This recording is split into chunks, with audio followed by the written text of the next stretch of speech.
Hi guys, I'm Dr. Siraj Ahmad, your faculty of pharmacology, and I'm here to summarize antiarrhythmic drug in 90 seconds. So antiarrhythmic drug classification is Vaughan-Williams classification. That will be class 1, 2, 3, 4 and others. You can remember very easily by the mnemonic. Soda blocks potassium channel and others. Soda is sodium channel blocker, blocks will be beta blocker. Potassium channel, that is class 3, will be potassium channel blocker, and next channel will be calcium channel blocker. Others will be all the miscellaneous class of antiarrhythmic drug. Next that you can remember, class 1 will be further subdivided into 3, class 1A, B, C.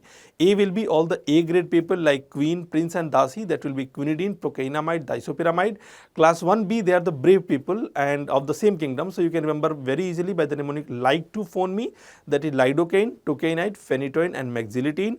Class 1C, that will be C grade people of the same kingdom. So you can remember very easily by floor per mopping etc. That is flecainide, propafenone, morisigine and encainide. Very easily we have seen 1A, 1B, 1C. Then all the class 2 will be LOL, LOL like metoprolol, atenolol. They are the class 2. Class 3 will be drugs like your amiodarone, sotalol, ibutylide, right? And class 4 calcium channel blocker drugs like verapamil, diltiazem. Now I have one question for all of you guys. Which antiarrhythmic drug is having all these 4 property of 1, 2, 3, 4, all of them?